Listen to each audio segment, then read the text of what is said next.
عبادت میں اور سجدے میں لگائے ہوئے ہیں۔ تو اسی طرح ہم نے یہ بات سمجھ لی ہے کہ اللہ تعالیٰ نے پوری سورۃ القدر جو ہے وہ قرآن پاک میں شب قدر کی فضیلت اور شان بیان کرنے کے لیے نازل فرمائی ہے۔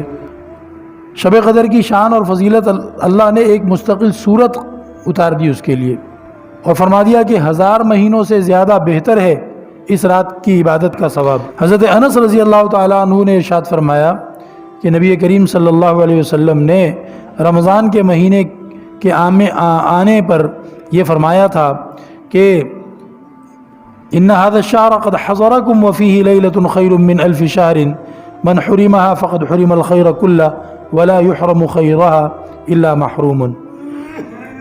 ابن ماجہ کی روایت ہے، فرمایا کہ تمہارے اوپر ایک مہینہ آ گیا ہے، اس مہینے میں ایک رات ہے جو 1000 مہینوں سے زیادہ افضل ہے۔ جو شخص اس رات کی خیر سے محروم رہ گیا گویا کہ ساری خیر سے محروم رہ گیا، اور اس کی بھلائی سے محروم نہیں رہتا مگر وہی شخص جو پکا، جو حقیقتاً، جو سچ مچ محروم ہے، وہی شب قدر کی خیر سے محروم ہوگا۔ تو اب جی چاہے یا نہ چاہے، طبیعت چلے یا نہ چلے، انسان جب اس بات کو سمجھ چکا ہے کہ اللہ کے ہاں اس رات کی بڑی فضیلت ہے تو بس اپنے آپ کو زبردستی اس رات کے تلاش کرنے میں کھڑا کرے۔ آخری عشرے کی ہر رات میں اللہ رب العزت ہمیں توفیق عطا فرمائے کہ ہم تہجد کے ذریعے، نوافل کے ذریعے، تلاوت کے ذریعے، استغفار کے ذریعے، دعائیں مانگنے کے ذریعے ہم شب قدر کی تلاش میں مصروف ہوں اور کوئی ایک رات بھی ہم اس سے محروم نہ رہیں۔ حضرت عائشہ رضی اللہ تعالیٰ عنہ نے نبی پاک علیہ السلام سے پوچھا تھا کہ اللہ کے رسول اگر مجھے شب قدر نصیب ہو جائے تو میں خاص شب قدر کا سوچ کر کیا دعا مانگا کروں؟ سوال کا مقصد یہ تھا، پوچھا کہ میں کیا دعا مانگا کروں؟ تو نبی پاک علیہ السلام نے فرمایا تم کہا کرو اللہم انک عفو تحب العفو فاعف عنی۔ مسند احمد کی، ترمذی کی، ابن ماجہ کی روایت ہے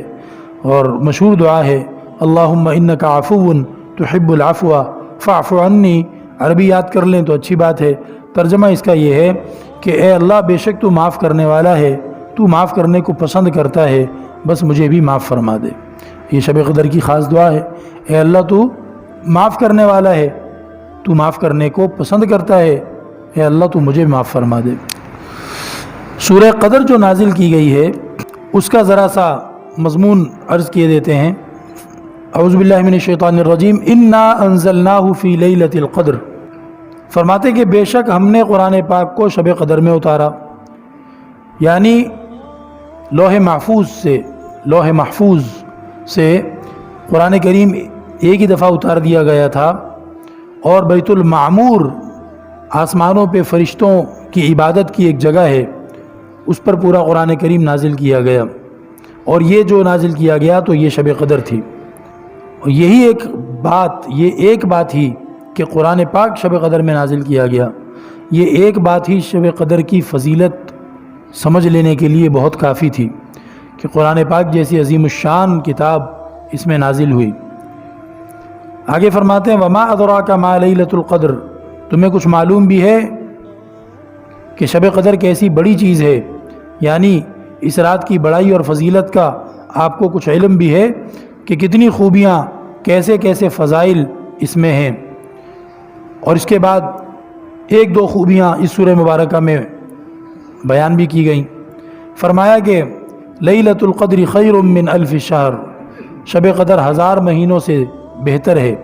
یعنی 1000 مہینے تک عبادت میں لگے رہنے کا جس قدر ثواب ہے اس سے زیادہ ثواب شب قدر میں عبادت کرنے پر مل جاتا ہے، اور وہ زیادہ کتنا اس کا پتہ نہیں، یہ نہیں بتایا کہ کتنا زیادہ، بس یہ بتایا کہ زیادہ ملے گا۔ اور اللہ رب العزت مہربان ہے، اللہ رب العزت کا زیادہ کا لفظ جو ہے وہ ہمارے تصور سے بھی بہت آگے ہونا چاہیے، اور انشاءاللہ ہے۔ تنزل الملائکۃ، فرمایا کہ اس رات میں فرشتے اترتے ہیں۔ امام راضی رحمۃ اللہ علیہ فرماتے ہیں کہ فرشتوں نے ابتدا میں جب انسان کو اللہ تعالیٰ نے بنایا تھا تو فرشتوں نے اس سے نفرت کا اظہار کیا تھا اور اللہ کی بارگاہ میں عرض کیا تھا کہ آپ ایسی مخلوق کو پیدا کر رہے ہیں جو دنیا میں فساد مچائے، خون بہائے۔ آج جب اللہ کی توفیق سے انسان شب قدر میں اللہ رب العزت کی عبادت، اطاعت اور اللہ کی معرفت والے کاموں میں مصروف ہے تو فرشتے اس کے اس کردار کو دیکھ کر اپنے اس فقرے اور اپنے اس بول کی معذرت کرنے کے لیے اتر کے آتے ہیں اور انسان کو، عبادت کرنے والے کو دیکھتے ہیں اور اپنی گویا اس جملے پر افسوس کرتے ہیں کہ اس وقت ہم نے یہ کہا تھا اور آج یہ بندہ فساد نہیں مچا رہا، اللہ کی نافرمانیاں نہیں کر رہا، بلکہ اپنی تھکن اور نیند اور سب چیزیں برداشت کر کے اللہ کی عبادت میں مصروف ہے۔ فرمایا کہ والروح، اس رات میں روح بھی اترتی ہے۔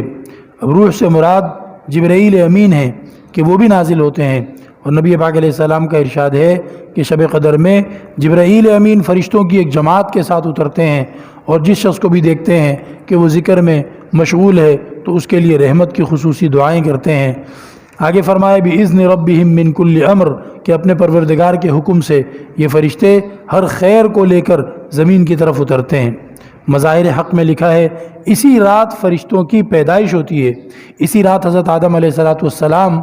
کو بنانے کے لیے مٹیریل مادہ اللہ نے جمع کرنا شروع کیا، اسی رات جنت میں درخت لگائے گئے، دعا کا قبول ہونا اس رات میں، یہ تو کئی روایتوں سے ثابت ہے۔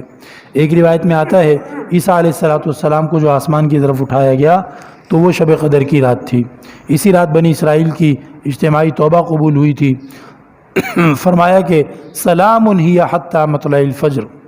کہ وہ رات سراپا سلامتی ہے، یعنی تمام رات فرشتوں کی طرف سے ایمان والوں پر سلام بھیجا جاتا ہے۔ فرشتوں کی ایک جماعت آتی ہے، دوسری جاتی ہے، اور یہ برکتیں تمام تر پوری رات رہتی ہیں، طلوع فجر تک رہتی ہیں۔ ایسا نہیں ہے کہ اس رات کے کسی ایک آدھ منٹ میں، کسی تھوڑے سے وقت میں یہ برکتیں ہوتی ہوں، باقی وقت میں نہ ہوتی ہوں۔ مثال کے طور پر آپ نے جمعے کے دن کی حدیث سنی ہوگی کہ جمعے کے دن کے بارے میں کیا فرمایا۔ جمعے کے دن میں ایک لمحہ، جمعے کے دن میں ایک ساعت ایسی ہوتی ہے کہ جو مستجاب ہوتی ہے، اور بندہ جو بھی دعا اس میں کرے اللہ جل شانہ اس کو قبول فرماتے ہیں۔ لیکن وہ پورے جمعے کے دن میں وہ ایک ساعت ہے، ایک سمجھے کہ کوئی لمحہ ہے، اب وہ کون سا ہے کچھ پتہ نہیں۔ اسی لیے اللہ کے نیک بندے جمعے کے دن جو ہے وہ دوسرے کام دھندے کو چھوڑ کر اور اللہ کا ذکر، عبادت، دعائیں مانگنے میں زیادہ وقت گزارتے ہیں۔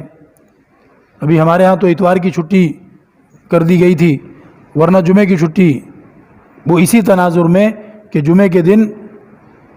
انسان جب کاروبار وغیرہ میں لگے گا تو ایسا نہ ہو کہ وہ جو قبولیت والا لمحہ ہے وہ اس میں نکل جائے